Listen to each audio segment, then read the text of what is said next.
Olá, a indústria está on e eu, Sandra Persen, estou on conversando com vocês e hoje falando de economia, de indústria, essa economia que movimenta o nosso dia a dia e que hoje traz para a gente convidados muito especiais. Vamos começar apresentando o nosso vice-presidente da FIEG, Flávio Rassi. Tudo bom, Flávio? Tudo ótimo, Sandra. Bom dia a todos que nos assistem. É um prazer estar aqui com você novamente. Prazer é todo nosso. Também recebemos o senhor Eduardo Zupani, presidente do CONAT, Conselho de Assuntos Tributários aqui da FIEG. Tudo bom, Zupani? Tudo bem, bom dia, Sandra, bom dia, André, bom dia, nosso amigo Flávio e a todos os nossos espectadores. Recebendo também André Galhardo, nosso economista-chefe da análise econômica. Tudo bom, André? Tudo bem que recebê-lo aqui em Goiânia? Tudo bem, Sandro? Olá a todos. Flávio, Zupani, a todos que nos assistem. É um prazer estar aqui de novo, mais uma vez. Assunto economia, vamos falar de todas essas movimentações político-econômicas, o impacto disso na produtividade do nosso país, do nosso estado de Goiás. É rapidinho, é só rodar a vinheta.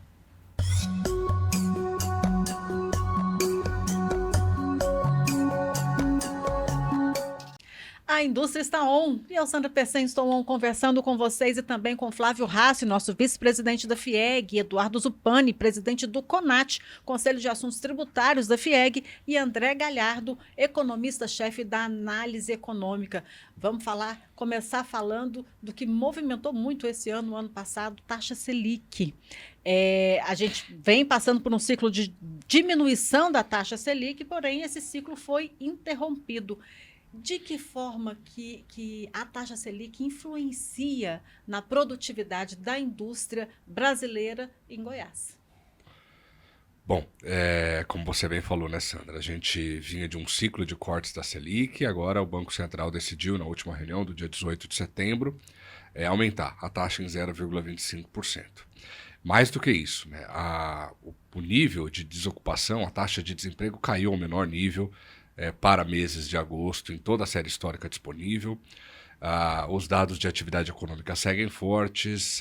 Muito provavelmente a economia brasileira vai crescer cerca de 3,1% esse ano, que é um pouco mais do que do ano passado. E isso tudo, né, esse mercado de trabalho aquecido, essa atividade econômica forte, gera preocupações ao Banco Central. O Banco Central provavelmente em novembro, na próxima reunião de política monetária, vai decidir aumentar a Selic em 0,5%. Então ele vai acelerar o ritmo de elevação da taxa básica de juros. É claro que a gente sabe o potencial que tem, né, de desacelerar a atividade econômica, essa taxa de juros.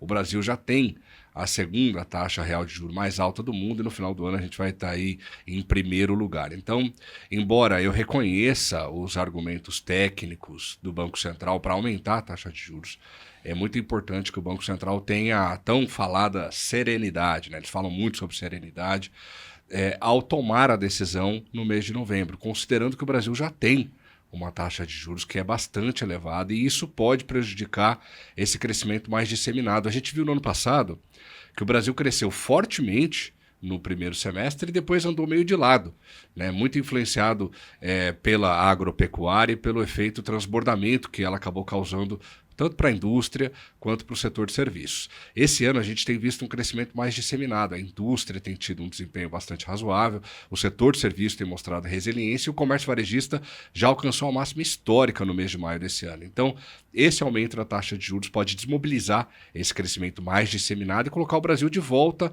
naquele patamar que a gente viu antes da pandemia, que é um crescimento de 1%, aos trancos e barrancos, e muito dependente da injeção de recursos por parte do Estado, como a liberação de FGTS e outras atividades junto à Caixa Econômica Federal, Banco do Brasil e BNDES.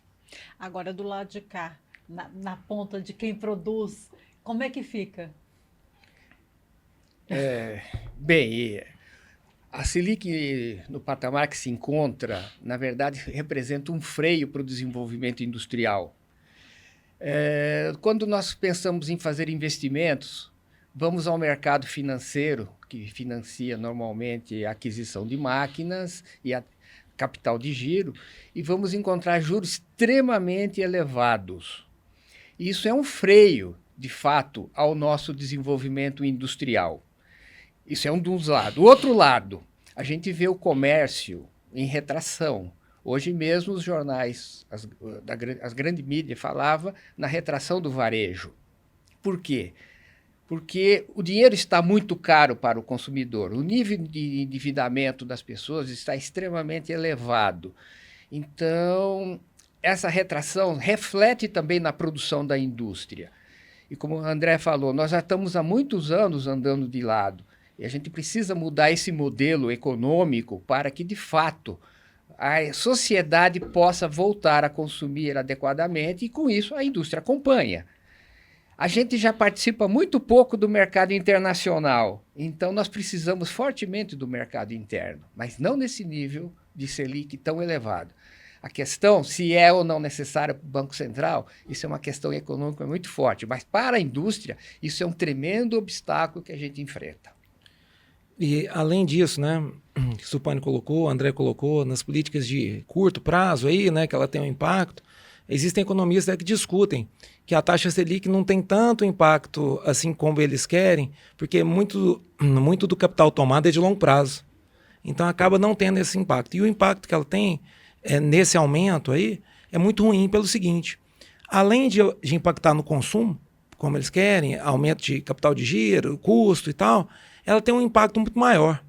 Porque quando você tem uma remuneração aí de 1% ao mês no seu dinheiro guardado, o indivíduo pensa assim: para que eu vou correr o risco de empreender, de colocar o dinheiro na atividade econômica, se eu tenho a garantia de, sem trabalhar, de ter 1% ao mês do meu capital? Então, é muito sério isso, porque você acaba matando as novas iniciativas, os investimentos, os aumentos em plantas, em plantas fabris, né? Ou mesmo no comércio. Então é muito sério você manter uma taxa de juros alta por muito tempo, porque você acaba esvaziando o desejo das pessoas de empreender, porque é muito melhor estar com dinheiro aplicado, sem risco, do que correr o risco na atividade produtiva. Isso é muito sério, porque a médio e longo prazo, isso mata a atividade produtiva do país. Por isso que a gente vem andando de lado. Você veja, na pandemia, para a gente lembrar, quando essa taxa chegou aí a 3%, alguma coisa assim, o Brasil cresceu, mesmo na pandemia. Mas por quê? Era muito melhor você fazer lá uma autoconstrução, construir lá no fundo da sua casa, o puxadinho, fazer isso, um pequeno comércio e tal, do que deixar o dinheiro no banco. Você imagina se deixar o dinheiro lá o ano inteiro para ter 3%. O cara preferia correr o risco no pequeno comércio, ou empreendendo, comprando alguma coisa e movimentando a economia. Com essa taxa de juros alta, você vai matando o desejo de empreender de todo mundo. E isso é muito ruim, né? Porque se você desestimula o desejo de empreender, o Brasil para. Eu queria fazer um complemento nisso que o Flávio falou. Nós conversávamos aqui nos bastidores, e é sobre isso, né? A taxa de juros, 1% ao mês, vamos arredondar aqui para 1% ao mês. Mesmo que o rendimento dos ativos financeiros seja ligeiramente inferior ao rendimento dos ativos produtivos, ainda assim o investidor pode optar pelos ativos financeiros, porque você tem pouca insegurança jurídica, burocracia baixíssima, ao contrário dos investimentos produtivos. Então, isso mostra e sugere, na verdade, para a gente, que a política monetária que o Brasil está aplicando hoje ela é muito mais severa, muito mais conservadora do que os próprios números da Selic dizem. E nesse contexto, eu gostaria de chamar a atenção para duas questões importantes que estão conectadas. O Banco Central tem falado muito sobre taxa estrutural de desemprego e hiato do produto. Sem querer ser muito técnico, mas a taxa estrutural de desemprego é aquela taxa que mostra o limite. Abaixo deste percentual, nós vamos ter pressões inflacionárias derivadas do sobreaquecimento da economia. Tem muita gente trabalhando, o nível de salário vai aumentar, isso vai aquecer a inflação, vai aumentar a inflação. O hiato do produto é a mesma coisa, a diferença entre o PIB potencial, aquilo que a gente consegue produzir, e aquilo que a gente de fato está produzindo. Para o Banco Central, o PIB potencial, ou melhor, o PIB verificado está acima do potencial. Nós estamos trabalhando acima da nossa capacidade produtiva. E para o Banco Central e boa parte do mercado, a taxa de desemprego estrutural também está ali no limite, ela está bem abaixo, para alguns economistas, ela está bem abaixo do que a taxa de desemprego que nós estamos observando está bem abaixo da taxa estrutural. Esses números devem ser interpretados com muita cautela, né? Porque não existem evidências empíricas de que o hiato do produto, ou melhor, o hiato do produto seja positivo nesse momento, que a nossa economia esteja operando acima da capacidade. E isso envolve, inclusive, os dados do mercado de trabalho. de fato, nós estamos com uma taxa de desemprego menor do que aquela que o Banco Central e o mercado diz que é a taxa estrutural. Nós ainda temos 40% de pessoas trabalhando na informalidade. Nós ainda temos muitas pessoas que estão trabalhando com CLT, mas em funções, em tarefas com baixa complexidade. Então, esses números têm que ser interpretados com cautela. Eu disse, do ponto de vista técnico, eu até entendo, mas esse ponto de vista técnico tem sido embasado por essa leitura de que a economia brasileira está acima do seu potencial, que a taxa de desemprego está muito abaixo da taxa estrutural. Esses números precisam ser vistos com cautela, porque muita coisa mudou nos últimos 10 anos e a gente pode estar jogando fora uma grande oportunidade de seguir crescendo num ritmo bem mais adequado para um país do tamanho do Brasil. Claro. Eu brinco que não adianta a gente trazer o problema sem dar a solução, né? Então, para concluir aquele meu raciocínio, mas então como é que nós vamos fazer? Não tem que aumentar? Tem que aumentar. Mas ao passo que essa taxa de juros fica alta, a gente tinha que ter políticas públicas de incentivo ao empreendedorismo e diminuição da burocracia estatal.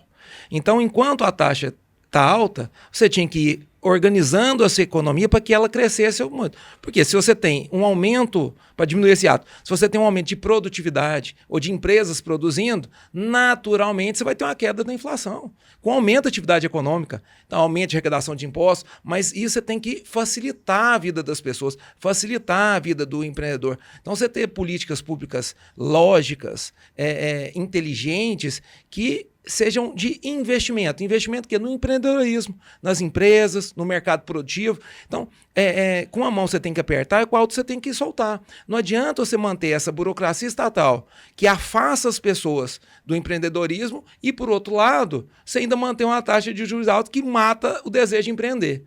Então, se você segura de um lado, você tem que soltar do outro. Porque senão, a hora que você voltar com a taxa de juros, não vai adiantar nada. Você vai continuar com uma burocracia estatal tão grande, né? O famoso custo Brasil, que vai continuar limitando o acesso das pessoas ao empreendedorismo, geração de riqueza, a melhoria de vida.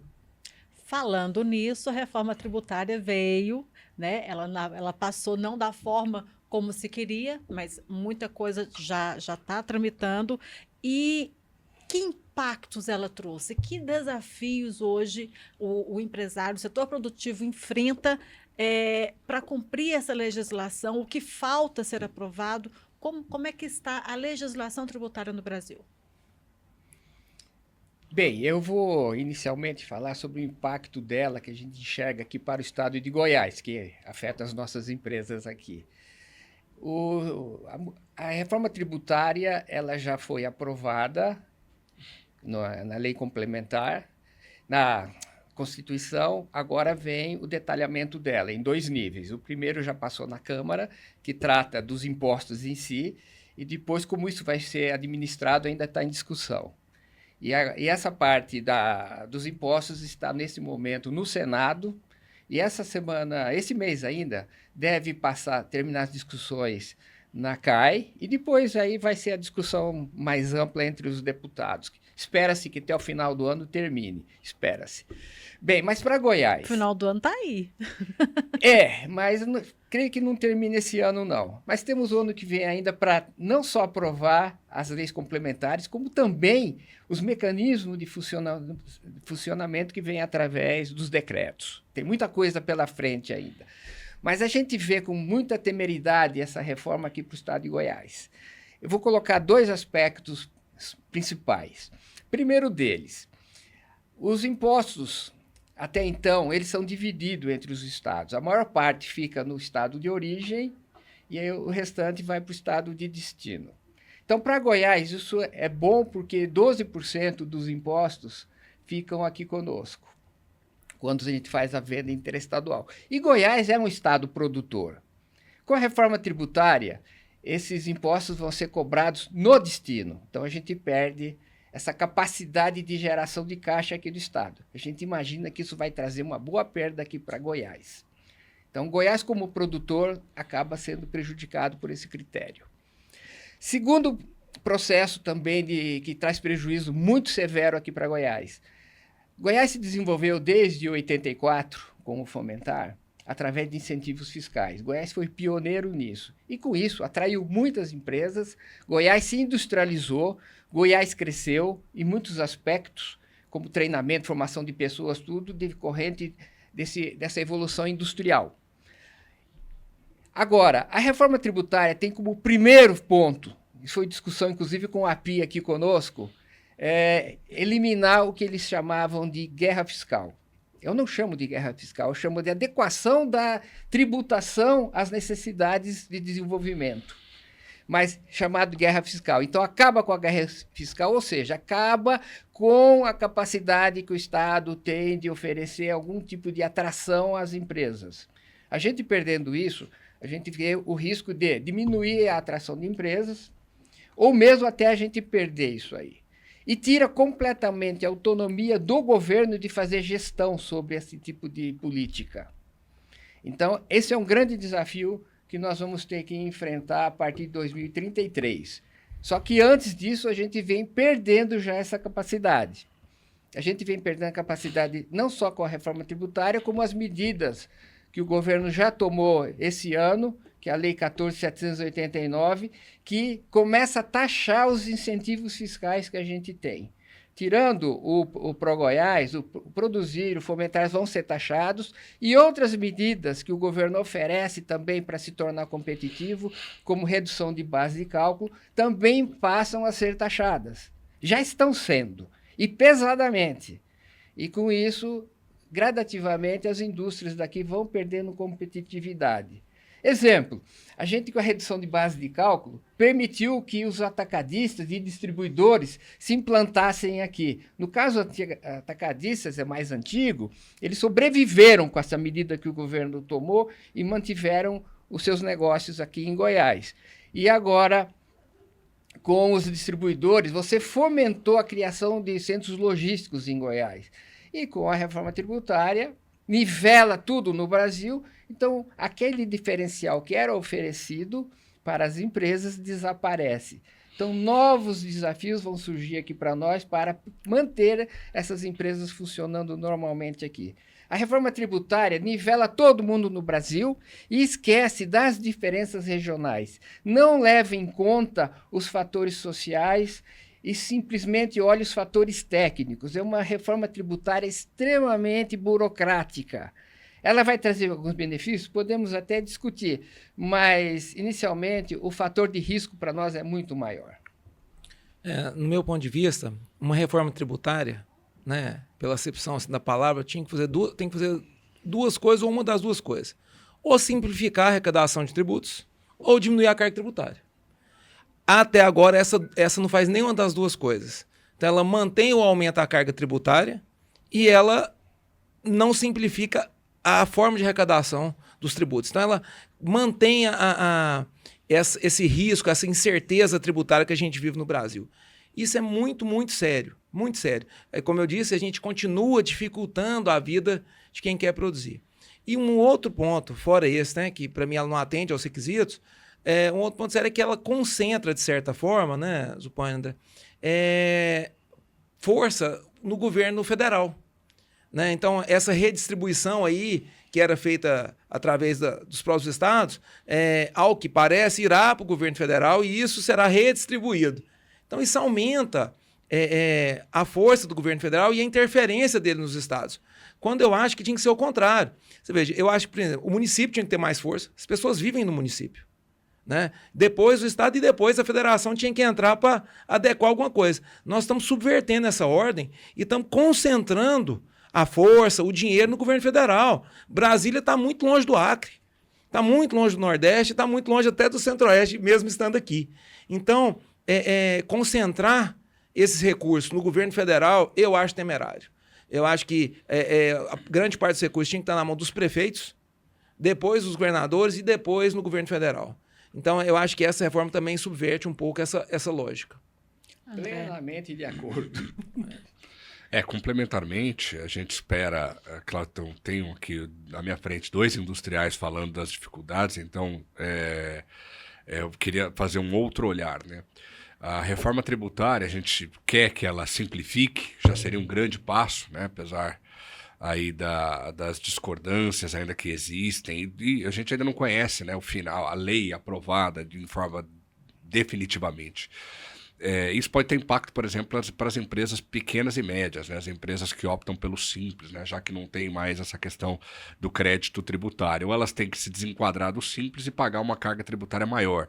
Então, de qualquer forma, as pequenas e médias empresas estariam expostas a um risco que não estão nesse momento. Então, da mesma forma que nós falamos da Selic, né? A gente precisa, sim, preservar o poder de compra do nosso dinheiro, né? Guardar, nos proteger de um processo inflacionário, e aí, para isso, a política monetária é importante, mas a gente não pode perder de vista que uma taxa de juros muito alta acaba sufocando a nossa capacidade de produzir. Então, a reforma tributária, se veio, de fato, para ajudar, precisa olhar essas questões regionais, sociais e essas empresas de menor porte, que podem ser profundamente impactadas por essas mudanças. A gente pode ver um processo de fechamento grande de empresas a partir da aplicação dessa reforma tributária.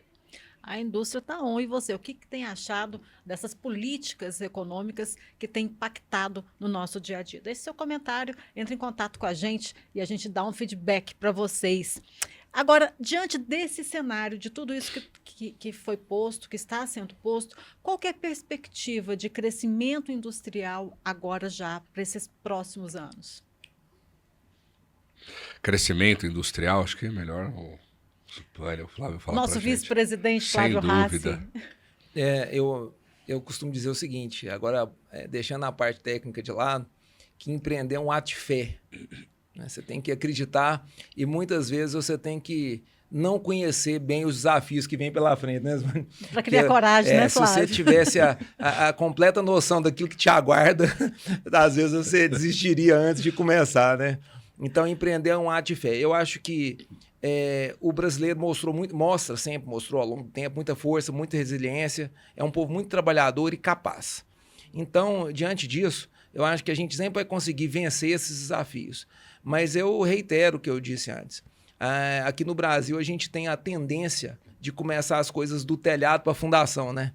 Ao passo que o certo é construir primeiro a fundação para a gente chegar numa edificação mais sólida.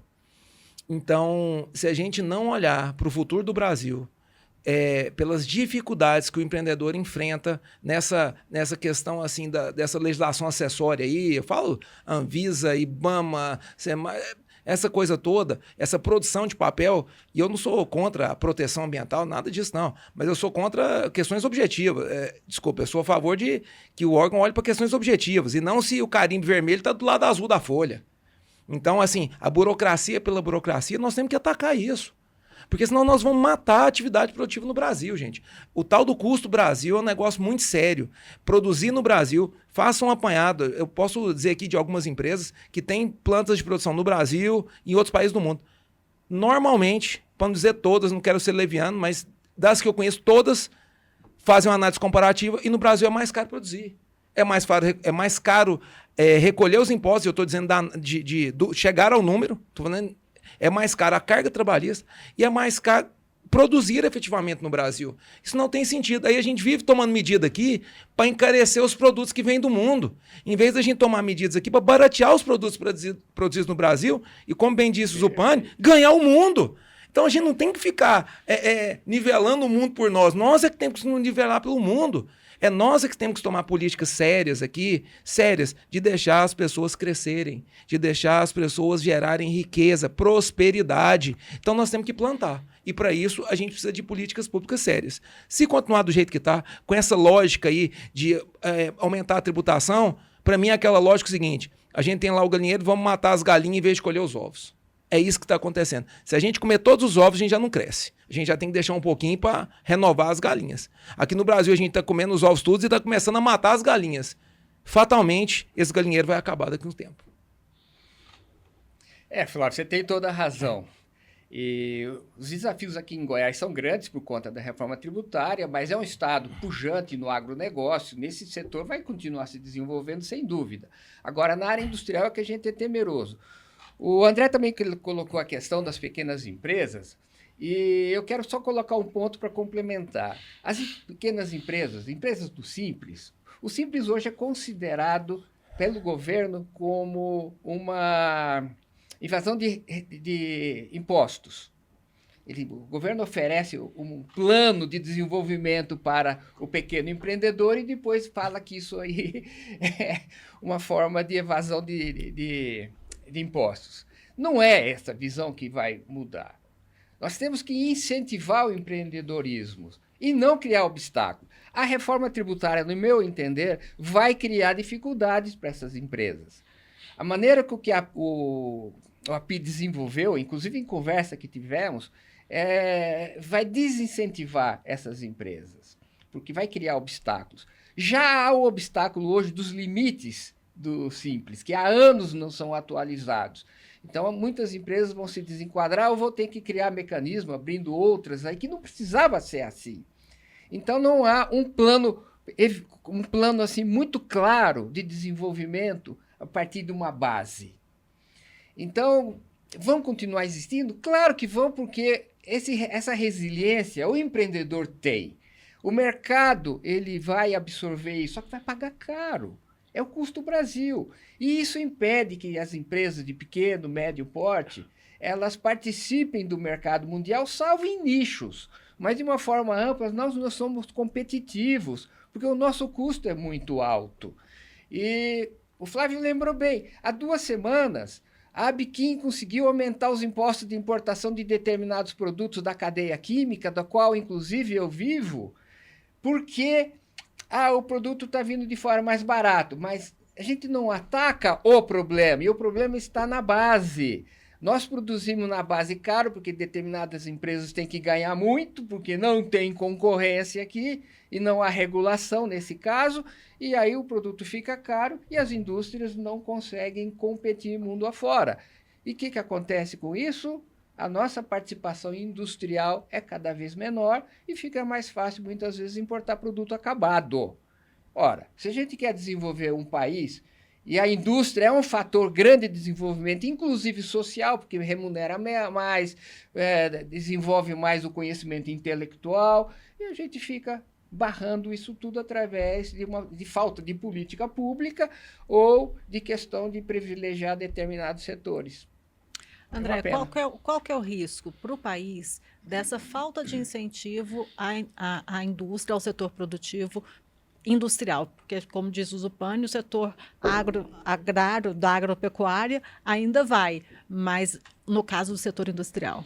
O Zupani falou uma coisa muito importante. Sempre que eu vou falar disso, eu tomo cuidado de fazer um disclaimer, que é o seguinte: o agro precisa ser ainda mais fortalecido, ele é muito importante, ele é estratégico para o Brasil, não há problema nenhum com o agro. Mas é inegável que a produção industrial ela move mais cadeias, ela gera mais conexões, ela tem capacidade de pagar salários mais elevados. Então, se nós nos atermos apenas ao agronegócio, nós teremos um país empobrecido em muito tempo. E eu reitero, o agro ele é importante, ele é referência, o agro brasileiro é referência para o mundo e assim deve ser, ele deve ser fortalecido. Mas se nós deixarmos a indústria de lado, nós teremos só o agro, só o setor de serviço de baixa complexidade, eles remuneram menos e traz mais dificuldade para o Brasil crescer. Por enquanto, que a gente está vendo, a gente tinha para o começo do ano, Sandra, a estimativa de um crescimento para a economia brasileira de 2,2%. Embora já tenha sido revista por nós mesmos, era mais alta no começo do ano. Agora a nossa expectativa encontra-se de novo entre as mais altas, 3,1%. O que está acontecendo? Apesar dessa Selic alta, apesar de toda essa dificuldade, o Brasil parece que está se recuperando, os empresários estão tomando coragem, né, como o Flávio falou aqui para a gente, de aproveitar esse momento para ganhar aquilo que não conseguiram ganhar nos últimos anos, não é nos últimos meses. Esse ímpeto vai passar. E quando esse ímpeto passar, vai sobrar para a gente uma carga tributária onerosa, uma disfunção burocrática, uma coisa é burocracia, outra coisa é disfunção burocrática, que o Flávio falou aqui, e uma taxa de juros que é impraticável. A gente simplesmente não consegue praticar o ato de empreender, o ato de produzir aqui no Brasil. Não tem condições. Né? E, de novo, aqui também é importante um disclaimer. Quando eu falo isso, muitos dos meus colegas, a taxa de juros, então, teria que estar em 2, como chegou na pandemia. Não se trata disso. Nós temos, sim, que preservar o valor do nosso dinheiro, mas tomando cuidado para estimular a atividade econômica. Então, com todas essas dificuldades, o Brasil ainda teima em crescer. Esse será um ano relativamente bom para nós, só que esse ímpeto há de passar. E se a gente não aproveitar essa oportunidade para diminuir essa disfunção burocrática, para usar uma taxa de juros que seja minimamente aderente às condições do Brasil, nós teremos de volta em alguns anos, com sorte, aquele cenário em que se cresce muito pouco, em que nós nos contentamos com um nível de crescimento que nem de longe é adequado para um país com as dimensões e com as necessidades que o Brasil tem. Muito obrigada a presença de vocês. Eu começo me despedindo e chamando para suas palavras finais nosso vice-presidente da FIEG, Flávio Hassi. Sandra, então, primeiro é um prazer, né, estar aqui com vocês. E eu queria, palavra final, para dizer o seguinte: tenham fé, empreendam, gerem prosperidade, porque eu acho que essa é uma missão. Eu acredito que a felicidade, a realização está muito mais em servir do que em ser servido. Então, a gente tem que colocar os nossos dons, os nossos talentos a serviço do próximo, e empreender é uma forma de atender a sociedade, as suas famílias, e uma hora o governo vai entender que ele não precisa tanto do tributo aí do pequeno, de quem está começando e tal, e que só dessa pessoa estar gerando riqueza, gerando trabalho, gerando prosperidade para si e para sua família, ela já tira a sobrecarga do sistema público, né? E com o tempo ela vai crescer, ela vai prosperar e vai trazer riqueza para ela e para toda a sociedade. Então, tenham fé, empreendam, que juntos nós vamos fazer esse país melhor. Obrigada, Flávio Hassi, vice-presidente da FIEG. Senhor Eduardo Zuppani, presidente do CONAT, Conselho de Assuntos Tributários. Obrigada pela presença. Eu agradeço estar aqui com vocês, falando um pouco sobre esse tema, mas está dando pouco, porque ele é muito extenso, tem muito assunto a tratar. Volte mais vezes. Falando sobre a reforma tributária, isso ainda vai longe, porque ainda está em tramitação e vai... Quer dizer, ela começa a entrar em funcionamento em 2026 e, curiosamente, ninguém toca no assunto. 2026 é o ano de teste. É o ano que eles vão descobrir qual vai ser, de fato, a alíquota efetiva que nós vamos pagar de imposto. Então, é 0,1% sobre o IBS e 0,9% do CBS, que se soma aos impostos atuais, só para fazer o teste. E aí sim, a partir do 2 anos após, entra em vigor para valer o ICMS, e aí a gente vai conhecer, de fato, o tamanho do imposto que nós vamos pagar.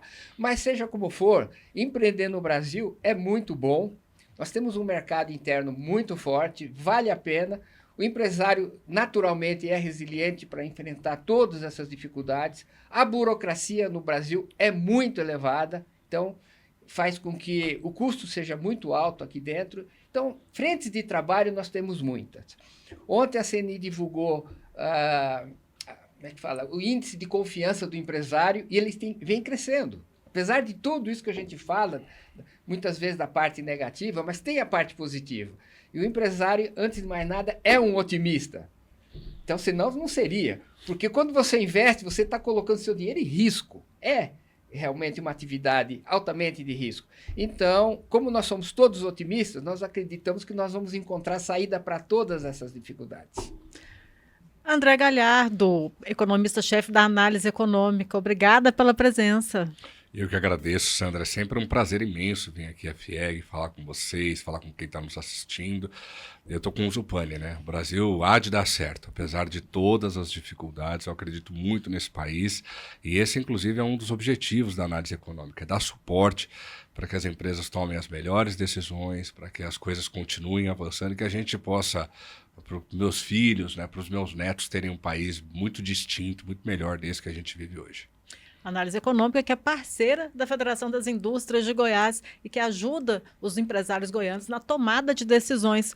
Obrigada a você que esteve com a gente, que nos acompanhou em mais essa discussão. Como vocês viram, muita coisa para acontecer ainda, mas o que fica para vocês é essa mensagem de esperança, de que tudo vai dar certo.